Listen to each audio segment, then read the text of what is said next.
30 seconds to understand their gameplay, download them, and have potential counters ready to challenge what they're trying to do. Today we're talking about reading minds, specifically understanding what the enemy team is doing and what can we do to counter their actions. Splatoon as a whole can be considered a game of questions and answers. One team poses a question to the enemy and they need to provide a suitable response. People have habits, people have tendencies. Part of your goal as a competitive player, observe a couple of interactions with your opponent and start really thinking about what kind of game plan that they're going to be coming at you with for the rest of that match. You need to pull from two different sources of information. Understanding of how the game should be played and kind of the correct way and how most people will play the game. This is generally a good baseline that works for 80 to 90% of the matches that you play. The other 10 to 20% are these observations that you make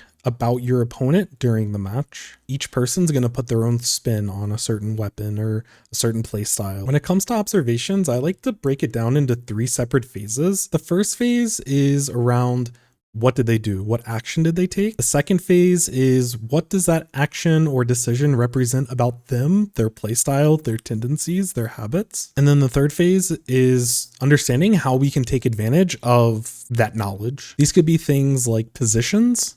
So do they like to play up close, farther away? Do they like to play more central on the map or more on the sides? The second is around fighting. Do they like to commit to fights? Are they avoidant of fights? What kind of style do they have? Third observation is around special usage. Do they like to use their special immediately after getting it? Also, how does the team work with the special? Is it a core part of their game plan or is it something they just kind of throw out and get value out of? So the next observation is around the objective. Do they like to commit and heavily commit and take fights around the objective? Is their goal in pushes to get a decent lead? Are they swinging for the fences and going for a KO? The final two observations are around flanks and sharks hiding in the ink. How often or what kind of scenarios do they go for flanks, or do they go for sharks, or do they even go for them at all? Who is initiating for their team? How are they initiating? With flanks, do they push with specials? Who is the X factor on their team? Who should we be prioritizing and putting a focus on during the match? Then you can start focusing on counters and ways to defeat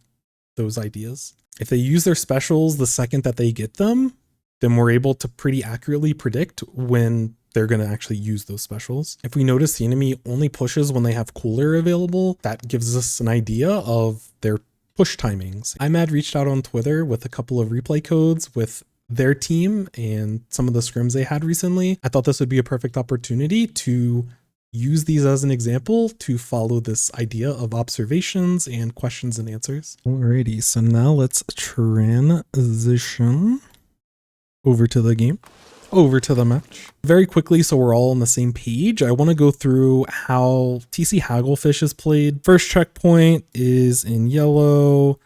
Second checkpoint we can put in blue. And third checkpoint we can put in yellow. So as we're pushing the tower, the areas that we need to be worried about, this area up here and a little bit about this ramp. As we start moving to the second checkpoint, ideally we can take control. We can actually jump on top, physically get people up there, focus on this graded area up here. So for the tent, it's not really super important, but it is something to be considerate of as third checkpoint. We're going to need to focus this area a little bit. Hopefully we can get control up here, but if not, we still need to hold control. Probably dotted box around this area underneath their spawn, because a lot of people like to push through there to stop the checkpoint and stop the KO from happening. But those are the areas that are important and the timings of when to take set areas. Both teams are running double backline, so we can expect them to be playing probably a little bit slower. And my main focus is going to be around the machine and the Flingza. As we get into the match, I'm going to pop it into this angle so we can see the action a little bit easier. So again, any kind of information you see throughout the match can potentially be an observation.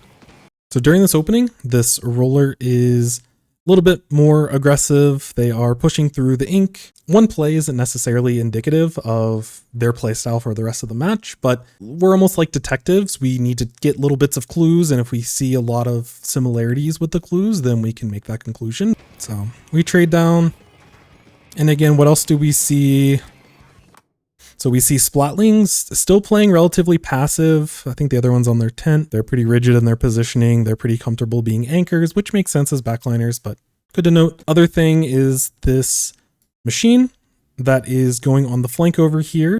But again, we note it. They're still poking at this side. From an observational standpoint, the machine taking a little bit more of an indirect approach, going for these side flanks. So we end up finding the pick on their machine. We pop our specials, give us some cover with our Toxic Mist. And our 52 is able to go crazy and find a few picks. So at this point of the push, we've successfully taken the tower over here, and we've taken mid as a whole. So our backline can start pushing up. For this first checkpoint over here, we want to focus this area and this area. We do end up overextending a little bit. I think if we're able to hold the ramps and prevent the enemy from being able to freely move through, that should be enough of a win for us to be able to keep the tower through the first checkpoint, going to the second checkpoint. I would redirect our attention up to this top right shaded region. When the tower starts moving up, we can jump from the tower up to the top right area, and that's a play we'd really like. That should be our primary focus at this point. We're already so ahead. So throughout the rest of this push, some other observations. Enemy roller pushes straight through here. So the next time that we push the tower, we want to be mindful of this type of idea. And as this push continues its conclusion,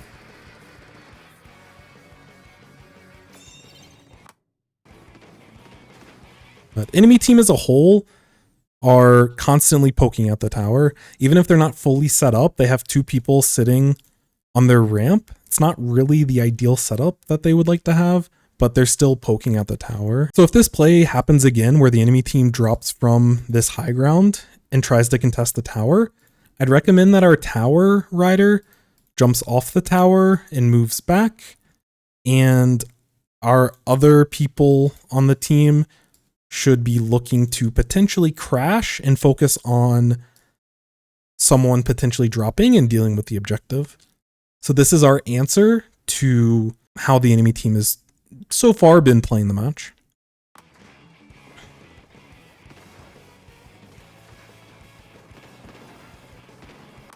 Again, same idea here. We're moving the tower. The enemy team is fully distracted with the tower. They're both focused over here. So let's use the tower as a distraction off the tower, and especially our front line. I want them to be moving forward and look for potential opportunities on the remaining people on the enemy team. And a relatively easy defense for the enemy team.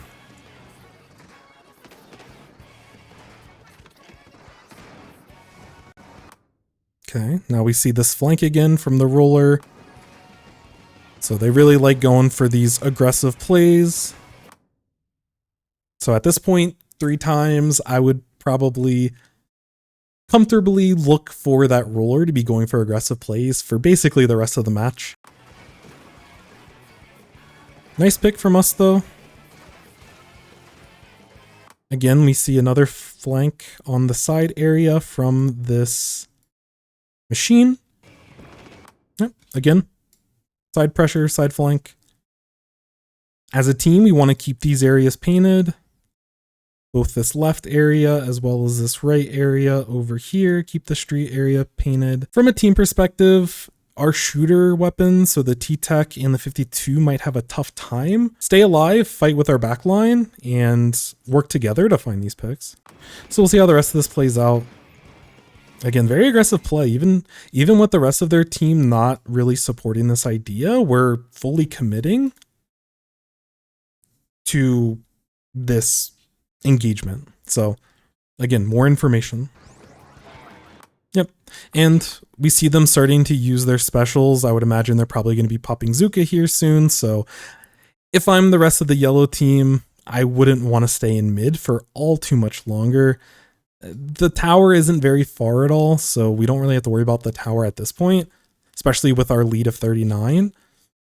If they're going to use 1, 2, maybe even 3 specials, this early into the push, then jump out, try to stay alive, get out of that situation, let them use the specials, and we can fight afterwards. So while they're using their specials, we may want to consider painting for our own. We have 2 whales, and then our X factor, which is this tri-strike, works really, really well in terms of defending and tower control. Yep. And we see the shots here. T-Tech's almost able to get out, but unable to do so. Enemy continuing the fight and still not moving the tower.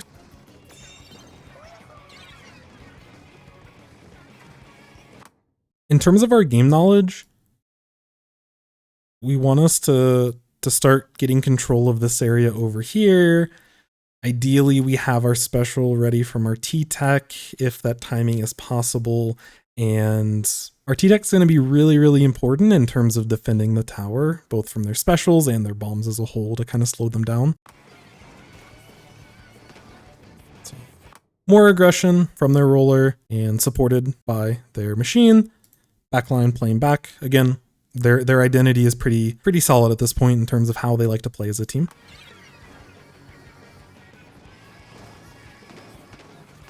Good response as a team. So the enemy team was playing a little bit closer to the edge over here, and then we decide to go wide, and that allows for our pencil to get into some of these fights. But again, be careful about the ledges. Roller and machine are both good around the ledges, and we want to make sure we don't get picked in the future. Pop our specials, good cleanup. We should be able to stop tower, keep lead. So yeah, all in all, this is really good. So as we're coming back into mid, I would want to make sure we paint the sides of the map. I see that they have their Zuka. We'll see how the enemy team plays it.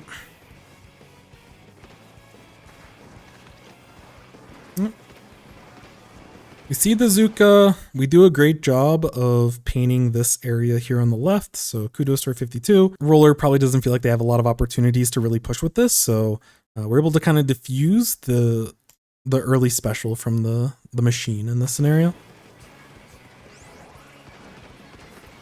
We're doing a great job of focusing this left side. When the enemy team commits to the screen over here and they're going to be pushing with it, they're probably going to look for a flank on the other side. Roller, I would imagine, is pushing through the screen and looking for picks. Yeah, we're able to find a pick on the machine, and Roller's pushing through.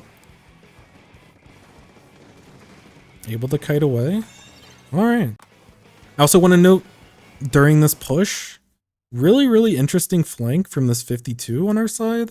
I really like it because we know that this roller's probably going to be pretty aggressive with the screen. There's a good chance that we can find one of the backliners. So as they go forward, we can flank around, catch them before they can get into their positions. So I really like this idea from the 52, and unfortunately it ends up working out.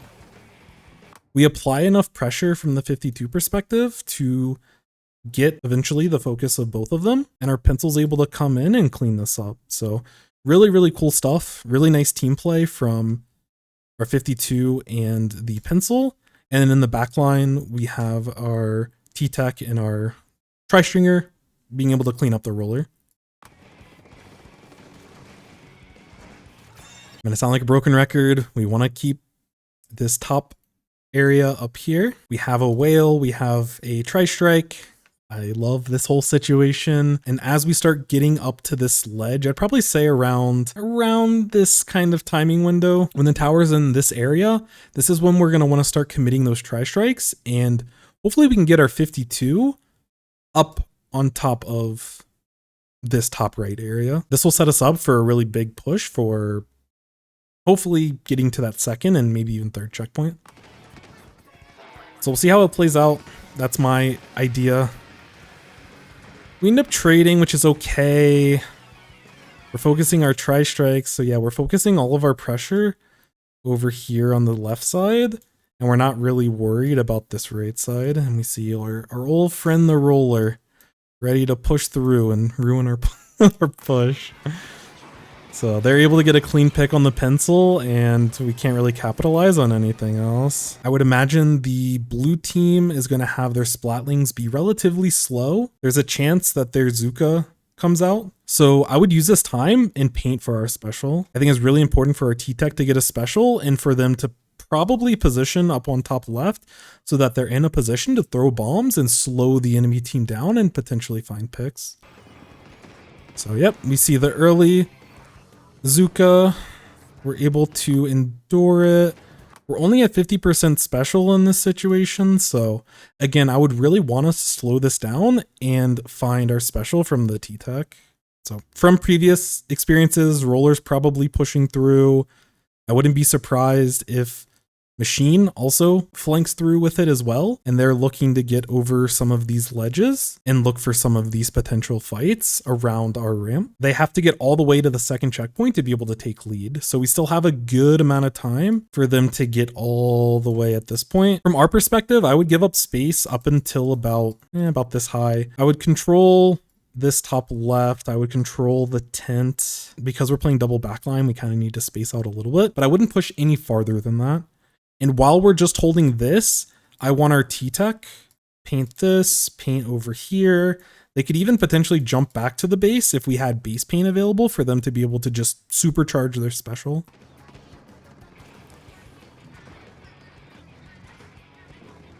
So pencil ends up going down. We do get to back up. And we go for a fight that's a little bit unsynced. We're almost at our tri-strikes, but we're not quite there. And unfortunately, the enemy team, there they go. They take the lead. Minute left. This game's still very doable, but it feels really bad to lose the lead in this situation. Ooh. 52 with the heroics. We get the triple. That's crazy. Into this final push. Again, we want to control this area. We're also going to want to have position and control of this grates up here. So I'd probably recommend a whale in tri-strikes to be able to take this little elbow at the very top of the screen here on the right side. Our backline can kind of poke at this area up here, but it's not our biggest concern. So we just have to get to the checkpoint and clear it a little bit over halfway to regain the lead, which with less than a minute left, that probably would be enough for us to win the match. So we'll see how we play and see how we use our resources. I like that we're not fully committing as a team. We're not going to have tri-strikes ready, so we might need to slow down the push. We commit both of our whales. We do find a pick, and we don't overextend, but I don't think we need to keep entertaining the fight on the ramp. Unfortunately, we go down. Roller for the third time finds that pick. T-Tech maybe can find jumps for the team, but yeah, there's not quite enough time, and we're not able to make it back to safety. And at this point, we're kind of running out of time for the rest of this match. And that's probably looking like a GG.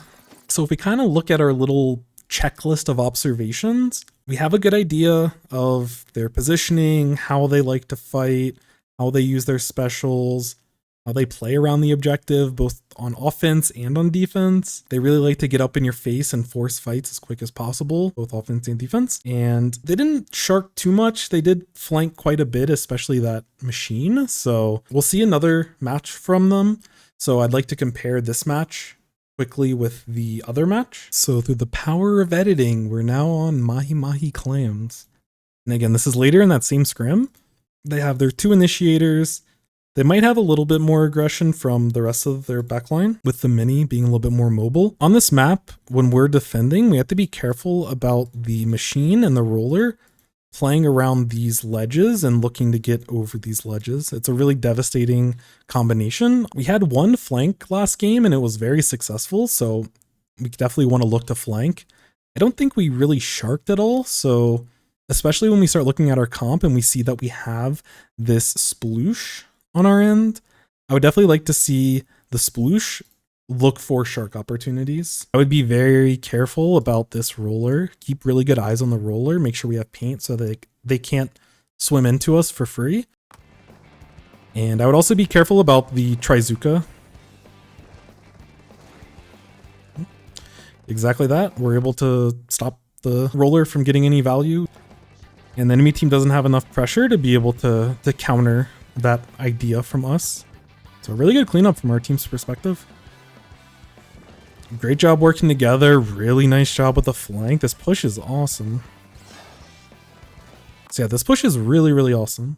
We initially find the pick in mid on the roller by working together as a team. We clean up their machine. Our V-shot comes in for this flank over here, finds a pick on the heavy. We're doing all the right things to counter the enemy team during this initial push.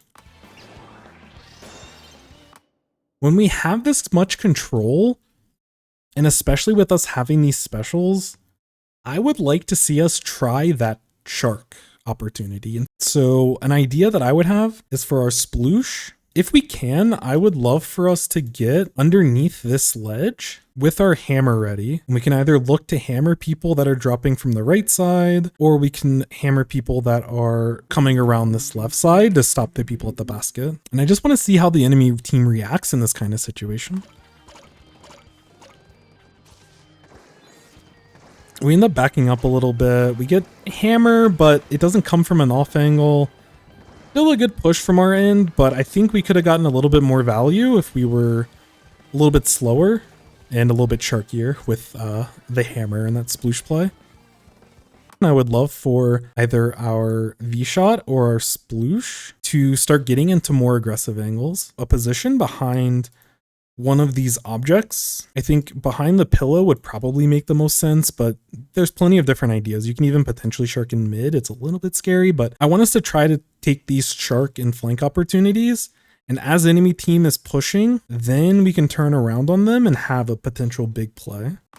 So we don't have to do it now, but at some point in the match, I would love to see that kind of idea. Because from our Sploosh's perspective, we have 6 clams, we're really focusing on the objective instead of focusing on getting more aggressive positions. And I think those aggressive positions favor how Sploosh as a weapon wants to play. Take the opportunity to go for aggressive angles. If we want to shark over here, we can definitely do it. Sharking here is fine. But again, I really, really love this shark around their pillow. Because yeah, here's the Zuka. They don't have a screen, but the roller's probably going to be swimming up front, and they're probably going to look to get bubble down, and then their team's going to look for a push. I like the idea of this wide hammer, and I really like that our V-shot's following up with it, but again, an angle over here could be much more lethal and a lot scarier for us to attack from. But really nice play from the rest of the team, really great shots from our resident ballpoint player. And now we're potentially setting up a second push. Another great opportunity for us to potentially look for a flank over this way. We've done 2 flanks in this game, and both of them have worked very successfully. The other thing we can do with our sploosh and with curling bombs is that we can potentially get curling bombs down this lane. We can get curling bombs down here, bouncing some of these crazy angles over here. So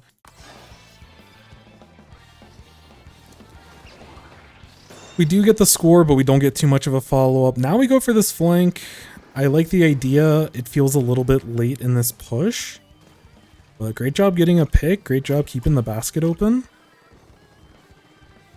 Maybe we can get like one more clam in. Again, this hammer is not a bad idea, but we don't have a lot of clams and a lot of pressure to be able to follow up on with the hammer itself.